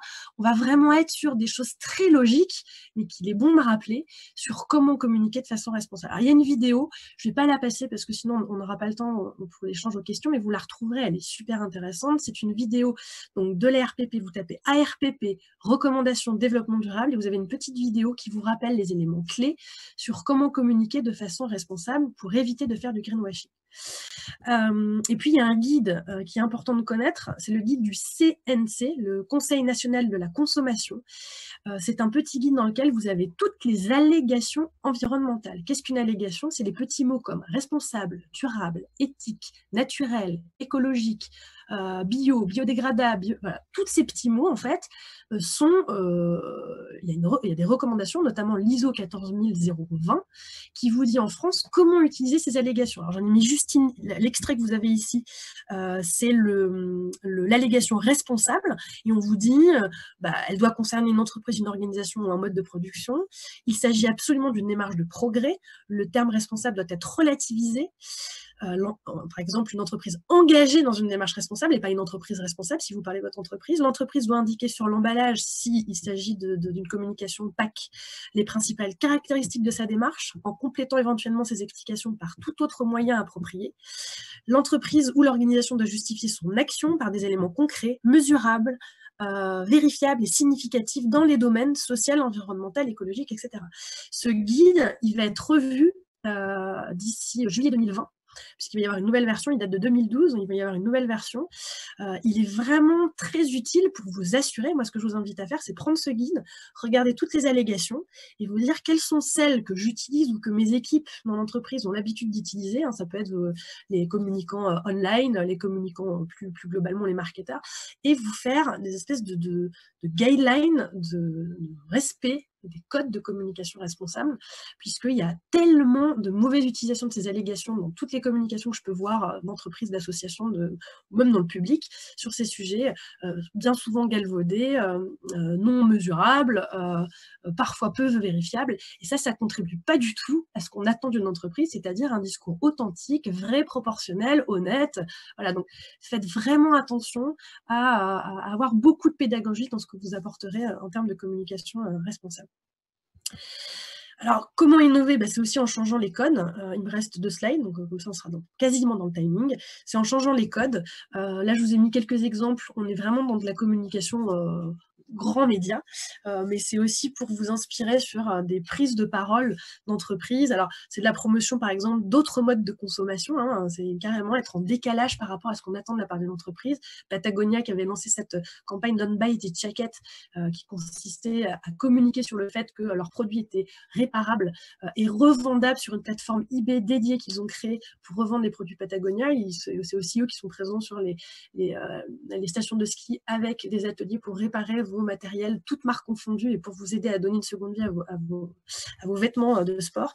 Mais c'est aussi la Camif qui, à l'occasion du Black Friday, eh bien, son PDG, Imri Jacquia, de façon complètement décalée, donc vous avez le droit aussi d'utiliser de l'humour, a pris la parole avec une vidéo très humoristique, mais qui disait « Nous, on dit non au Black Friday, et d'ailleurs, le site est fermé aujourd'hui et tous nos collaborateurs sont en action sociétale dans des associations. » C'est vraiment là des prises de parole et des actions, on va même au-delà de la communication, hein, on va être dans des prises de parole et des actions et des engagements très en décalage en matière de consommation, mais c'est aussi des entreprises qui ouvrent les coulisses. En bas à gauche, vous avez Blédina, à côté, venez vérifier, c'est Fleury Michon, qui a, de façon co-construite, hein, toutes ces démarches, elles ont été co-construites avec les parties prenantes pour s'assurer qu'il n'y ait pas de retour de bâton et qu'on les, pour éviter d'être taxés de social washing ou de greenwashing sur le sujet. Ils ont vraiment co-construit en amont, l'idée étant d'ouvrir les coulisses. Venez voir comment ça se passe dans nos champs, comment ça se passe sur nos bateaux, dans nos usines, évidemment avec l'objectif d'amener de la transparence. Alors ça, c'est un deuxième point, la transparence, vous l'avez ici avec un téléphone, c'est Maison Standards, qui est une entreprise qui vend du linge de maison et qui a fait l'exercice de communication assez innovant, de présenter la répartition et du prix quand vous achetez un produit, qui va à quoi. C'est aussi de la co-construction, alors j'ai mis, là c'est plus au-dessus avec ici Dove et Innocent, qui, alors pour Dove, ça a été le fait de ne pas faire appel à des égéries, mais à des femmes de toute origine pour composer les images de leur communication autour de la beauté responsable. Et puis, je cherche le mot, ils ont créé du fonds pour l'estime de soi, ils ont créé un fonds autour de ça, ils ont fait beaucoup de campagnes un peu décalées sur le sujet, très innovant dans le secteur de la beauté. Ou Innocent, alors ça pourrait paraître minime, mais qui appelle les collaborateurs, les consommateurs, pardon, à venir pendant un temps, et c'est notamment le temps de l'hiver, à venir tricoter des petits bonnets qui sont mis de façon assez courte dans la durée sur les jus, les smoothies qu'ils vendent. L'intérêt étant, pour chaque bonnet tricoté, une partie de l'argent, alors c'est quand même 100 000 € je crois l'an dernier qui a été reversé aux petits frères des pauvres, si je ne dis pas de bêtises, ou en tout cas une autre association si je me trompe d'association, donc c'est quand même des sommes qui sont intéressantes pour ces assos, et là, encore une fois, on va inviter le conso à agir sur ces sujets. Et puis en termes d'humilité, on parle aussi d'humilité et de travailler à la capacité de montrer qu'on contribue aux enjeux de responsabilité sociétale sans pour autant être les meilleurs au monde. Donc ça, c'est Areva qui l'avait fait par exemple dans une campagne où ils disent 52 000 recrutements en 5 ans dans le monde, beaucoup aimeraient en faire autant, nous aimerions en faire plus. Ou encore ici en dessous, donc ça c'est le chef de projet co-conception de Decathlon, donc c'est intéressant aussi quand les collaborateurs prennent eux-mêmes la parole d'un point de vue individuel. Je trouve que c'est intéressant, ça donne beaucoup d'authenticité au discours, et là qui indique que bien c'est long, enfin ils parlent de la démarche d'éco-conception, c'est long, on n'a pas toujours des solutions, mais on fait en sorte de les trouver et ainsi de rendre accessibles des produits de sport éco-conçus. Donc c'est très intéressant aussi. Alors on appelle ça, c'est une tendance, vous pourrez retrouver ça sur internet, le flowsome, comme le flowsome, le awesome en anglais, qui consiste à ne pas montrer que le côté ça fonctionne. Ah bah nous, le handicap dans notre entreprise, c'est parfait, on est à 100%. Non, on sait bien que la RSE ne fonctionne pas sur tous les sujets. Les seuls à savoir bien, à avoir réussi à le faire, c'est notamment Schneider Electric avec leur baromètre Planète Société, qui a changé de nom d'ailleurs depuis, un baromètre que vous retrouverez sur leur site internet, où vous avez trimestre après trimestre les niveaux d'avancement pour chacun des sujets. Et quand ça avance pas, ils en parlent. Il y a une newsletter trimestrielle qui est donnée avec le baromètre et qui explique pourquoi ça a avancé, pourquoi ça n'a pas avancé. Le Flowsum, c'est ça aussi, c'est cette capacité à montrer les failles. Alors, ne pas en abuser, parce qu'une entreprise qui dirait voilà, on essaie de faire ce qu'on peut, on ne vous dit pas qu'on change le monde, on cherche on cherche à contribuer au changement du monde sans réussir à le changer. Voilà, il faudrait faire attention, ça pourrait s'apparenter aussi à du greenwashing. Et ça, c'était quelques inspirations intéressantes. Et puis, je terminerai là-dessus en vous disant qu'en veillant aussi au fond, mais aussi à la forme, la communication responsable, ce n'est pas que le message, c'est également la forme, le support. Alors là-dessus, il y a plein d'outils, et je pourrais aussi vous en reparler à la prochaine d'un autre meet-up. C'est l'éco-conception du print, du web, de vos productions audiovisuelles, également de vos sites internet, je dis avec le web.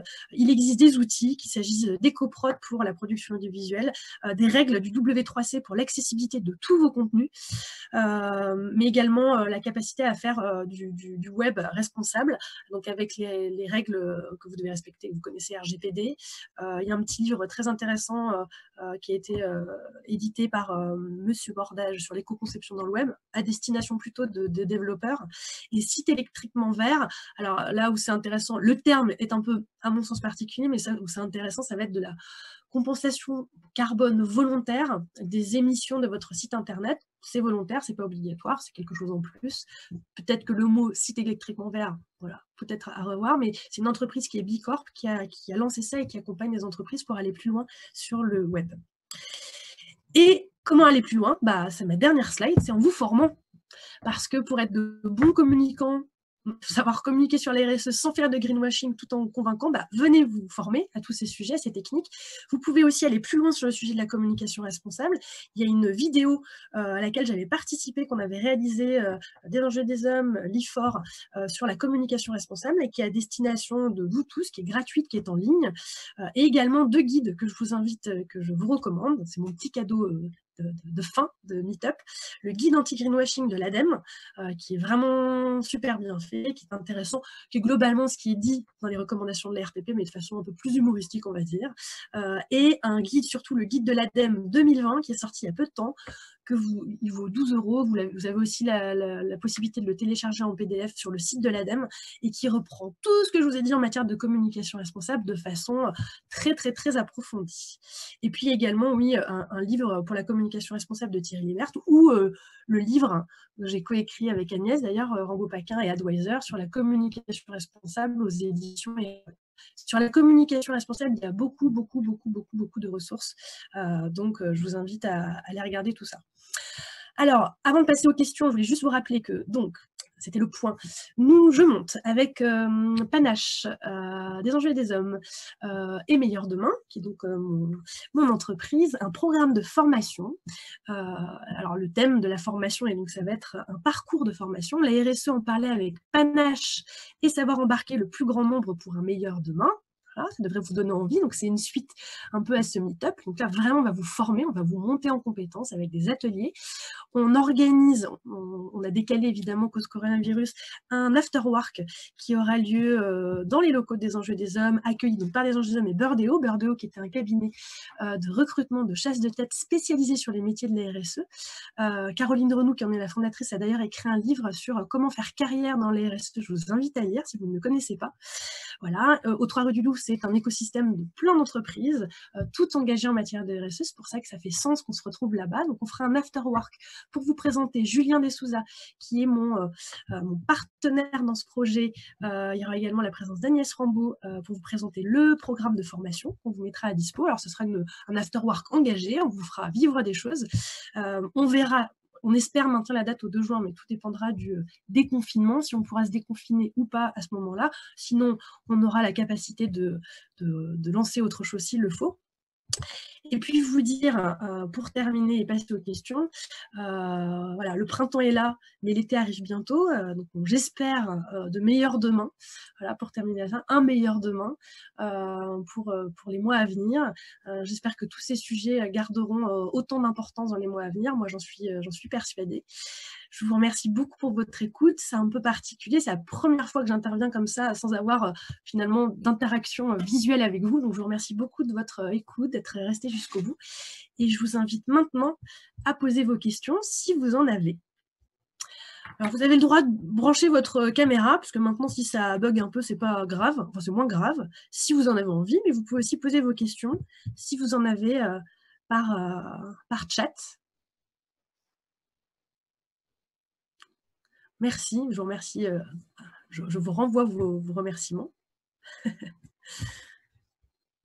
suis contente si tout ça a été intéressant pour vous. Alors, si vous avez une question sur la com responsable, la RSE, si vous en avez pas, c'est bien, ça veut dire que j'ai rempli les objectifs. Concret, inspirant. Merci. Vidéo intéressante du lancement du guide de la com. Ah, je ne sais pas trop ce que c'est. C'est quel guide, Agnès ? Ah, de l'ADEME, oui. Oui, tout à fait. Il y a une conférence vidéo liée au lancement du guide de l'ADEME. De toute façon, je vais vous faire un mail que j'appelle un petit mail de ressourcerie. Ça sera ma ressourcerie, mon petit cadeau pour vous. Je vais vous remettre tous les liens des observatoires, des études dont je vous ai parlé. Si j'arrive à compresser la vidéo de ce meet-up, je le mettrai aussi en ligne. Ah, il y a une question. Donc, je vous mettrai la vidéo en ligne. Comme ça, vous aurez le support et puis vous aurez aussi ma petite tête qui vous parle. Que pensez... Alors, attendez, je vais prendre les deux questions. J'espère que je vais arriver à les lire au fur et à mesure. Attends, je vais mettre ça en grand. Agrandir. Voilà. Alors, il y avait une question qui était... Merci beaucoup. Sur Insta, comment faire de la com responsable ? Sur Instagram. Alors ça, c'est très intéressant comme question. Alors j'ai participé à une matinale organisée dans les locaux de la Poste où il y avait tous les cabinets qui font de l'étude des baromètres conso, Kantar et compagnie, qui ont présenté. Donc c'était je crois la fédération professionnelle des entreprises de sondage. Et ils ont partagé tout un tas d'études sur notamment le lien entre la prise de parole sur les RSE et les influenceurs. Ça, c'était super intéressant. Comment utiliser les influenceurs, c'est quelque chose que je connaissais moins. Je ne suis pas trop influenceur, Instagram et compagnie, mais c'était intéressant de voir comment utiliser des communautés pour prendre la parole sur des sujets un peu parfois déconnectés de l'entreprise ou des sujets sociétaux sur lesquels l'entreprise n'a pas de légitimité et où là, un influenceur pourra avoir un intérêt. Et puis, je vous enverrai également une étude que j'ai trouvée d'une entreprise qui fait de la veille, de la gestion de crise et de la veille en communication, qui a fait un point sur la façon dont les entreprises prennent la parole sur les réseaux sociaux en matière de RSE, et notamment qui fait le point sur les personnes reconnues comme influenceurs sur LinkedIn, sur Twitter. Et là, on retrouve des directeurs RSE, on retrouve des consultants. Donc, je vous enverrai ce guide parce qu'il est très intéressant. J'espère que ça répondra à la question de Caroline. Mais ça peut être aussi l'occasion d'un autre meet-up. Et aussi vous dire, pour compléter ça, l'ARPP a émis une recommandation sur comment parler de la RSE via les réseaux sociaux, et notamment les règles de déontologie liées à ça, sur comment travailler avec ses influenceurs, comment présenter les choses, pour pas que ça soit caché, qu'un Instagrammeur prenne la parole sur des sujets, que ça ne soit pas indiqué qu'il fait bien de la promotion d'un sujet lié à une entreprise. Donc tout ça, c'est super intéressant à creuser. Donc je rappelle, une étude d'une agence de crise que je vous enverrai sur le sujet, le guide de la RPP, et le troisième, j'essaierai de vous envoyer des copies d'écran du baromètre d'une entreprise d'études qui a été faite en matinale. Que pensez-vous, AFNOR, RSE et Lucie? Alors, c'est vrai qu'il existe aujourd'hui de nombreuses façons de valoriser sa démarche pour une entreprise, en prenant évidemment la parole, en participant, j'en ai pas parlé, mais à des trophées ou des concours. Il existe le trophée RSE qui est mené par le ministère, mais il existe d'autres trophées auxquels nous, par ailleurs, on est jury sur la meilleure démarche RSE, le trophée de la RSE, le trophée innovation RSE, etc., etc. Donc ça peut être un point intéressant. Vérifiez juste bien le niveau de, on va dire, d'exigence liée au trophée.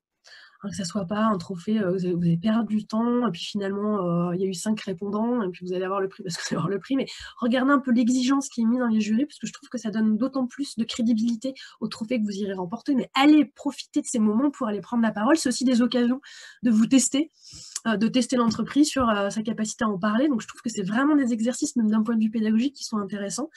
Après, il existe les labels. Donc les labels volontaires, vous pouvez par exemple vous faire effectivement labelliser Lucie, ou faire le choix d'aller vers un label un peu plus international, ce qui s'appelle B Corp, dont j'en ai déjà parlé, qui vous permet par ailleurs de vous évaluer. Alors l'évaluation est gratuite, vous pouvez le faire sur le site internet gratuitement, après c'est la certification qui est payante. Vous pouvez également faire le choix.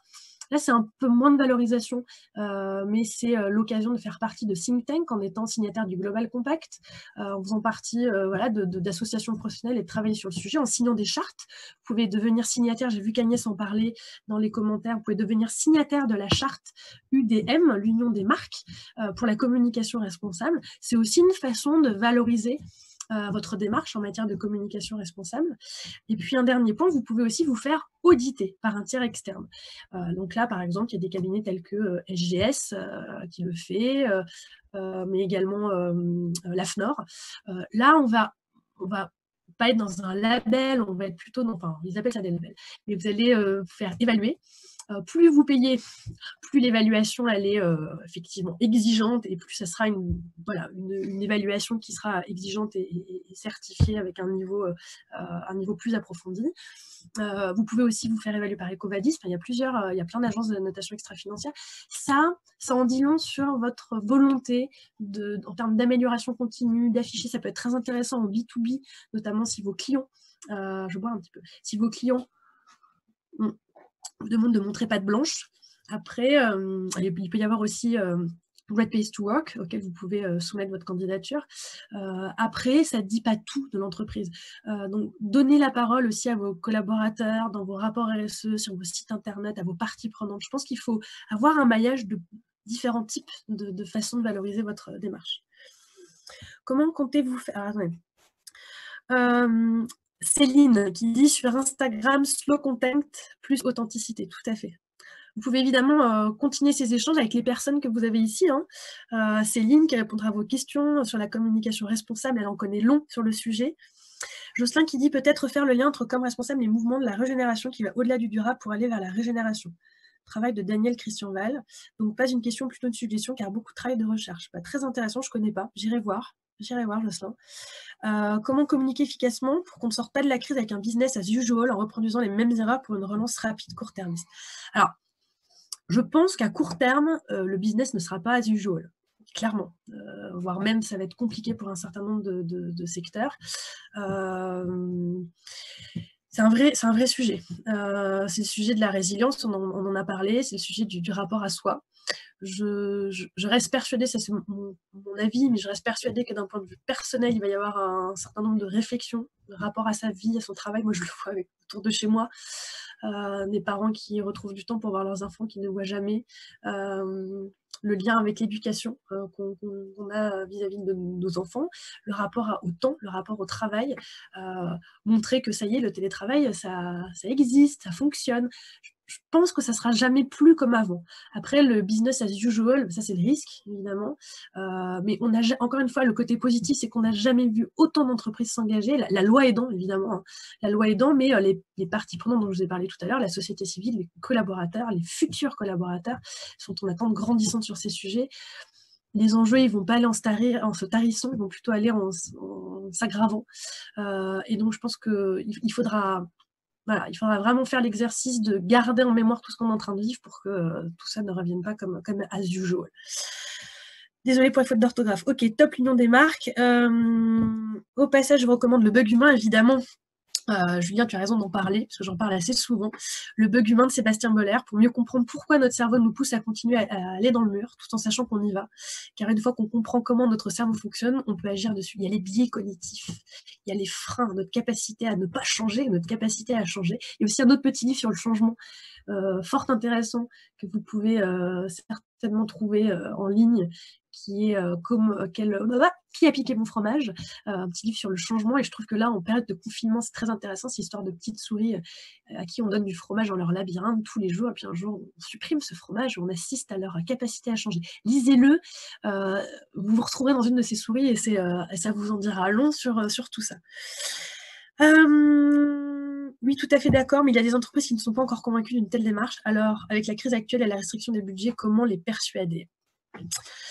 Comment les persuader en leur montrant, au-delà du volet économique, encore une fois, c'est la chance qu'on a d'aller sur le volet social et environnemental, de montrer que les bénéfices ne sont pas qu'économiques, et surtout là, comme vous le dites, avec la crise actuelle et la restriction des budgets. Donc, je fais assez souvent écho à Pernod Ricard, qu'on a accompagné avec des enjeux des hommes pendant plusieurs années sur la création de leur Responsible Day. Je vous invite à aller voir des vidéos sur cet événement. Et l'ancien patron de la RSE, André Aymar, disait qu'il était très compliqué pour lui de partager du ROI sur cet événement et cette action de mobilisation des équipes en matière de RSE, et que son avantage a été d'aller chercher des éléments parfois non financiers, que sont la fierté d'appartenance à l'entreprise, le taux de turnover, donc des éléments un peu plus immatériels, et que ça a permis de convaincre la direction de continuer à le faire. Et je crois qu'ils en sont à leur 7e édition aujourd'hui. Allez voir les vidéos qui sont vraiment riches sur le sujet. Alors, il y a quelqu'un qui a piqué mon fromage. Vous êtes vraiment absolument tous adorables. Merci pour... C'est un vrai meet-up comme je l'aime, co-construit. Le livre de Caroline, tout à fait. Caroline Roux, Comment faire carrière dans les métiers de la RSE. Des ouvrages de référence, Designing Regenerative Culture. Ouais, c'est celui dont tu parlais, Jocelyn. Merci à tous pour ces références d'ouvrages. Tout à fait. Fanny, tu indiquais des chiffres dans une slide. Les RSE semblent apparaître comme une contrainte plus qu'une réelle ambition. Alors, attends, c'est quoi ça? Les RSE semblent apparaître comme une contrainte plus qu'une réelle ambition. D'où viennent ces chiffres? Ah, ces chiffres, oui, je sais de quoi tu parles. Ils viennent de l'Observatoire des enjeux des hommes et Codev, les salariés et l'entreprise responsable. Alors, tu le trouveras sur le site des enjeux des hommes, dans les publications. Il est accessible à tous. Penses-tu que des smart technologies ou technologies intelligentes peuvent répondre à la RSE? Parce que j'imagine qu'Antonio, c'est ton sujet, oui. Les smart technologies, oui, évidemment. Alors, je travaille par exemple en ce moment pour une mission où on forme les managers de RTE, et on montre à quel point les nouvelles technologies vont aider évidemment à gérer le réseau, à anticiper les fluctuations météorologiques, à travailler sur des scénarios d'accessibilité de l'énergie, de l'électricité, à gérer le réseau, mais c'est vrai aussi pour la Poste courrier colis, service courrier colis qui gère et qui pilote maintenant, comme McDonald's d'ailleurs, la performance environnementale de leur site grâce à la domotique et aux smart technologies. Donc oui, si ces smart technologies sont évidemment éco-socio-conçues, parce que les data centers et le cloud n'est pas sans impact, mais encore une fois, les outils doivent être au service de politiques plus globales, de stratégies et de vision d'entreprise plus globales, et qui s'accompagnent également de mobilisation. Tu peux avoir le meilleur outil possible, mais si personne ne l'utilise, il ne se passera rien. Donc c'est vrai, par exemple, des entreprises comme Monoprix ou comme La Poste, qui a doté leur centre de tri ou leur restaurant d'outils, mais derrière, c'est un manager ou un patron de restaurant de centre de tri qui n'a pas compris l'intérêt, qui ne parle pas à ses collaborateurs, l'outil, le petit boîtier intelligent qui est là ne servira pas. Donc la mobilisation, la pédagogie, tout cet effort sur lequel on travaille, nous consultants, sur lequel vous travaillez vous aussi, en tant que chargé de RSE ou sur tous ces sujets, il est fondamental. La mobilisation humaine. Merci à tous. Je crois qu'on va arriver à l'heure de la fin de ce meet-up. Oui, je partagerai, Mathieu, la présentation, tout à fait. Exemple actuel très intéressant sur une sous-techno-indienne sur des respirateurs. Oui, sur des respirateurs, ok, je ne la connais pas. Merci pour votre exposé. Le contexte africain est particulier, difficile de convaincre et même d'attirer l'attention. Eh bien, Guy, je veux bien en discuter avec vous et voir comment présenter tout ça. Bien sûr, il est prévu qu'on se parle de tout ça. Je vous remercie à tous. Je vous propose qu'on pourrait rester des heures encore, mais vous avez tous, il est l'heure de déjeuner, puis vous avez certainement d'autres projets à mener sur tous ces sujets.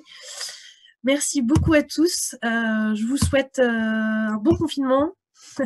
Je vous promets vraiment de vous envoyer tous les éléments sur lesquels j'ai prévu de vous envoyer des liens. Voilà. Mon partage d'écran est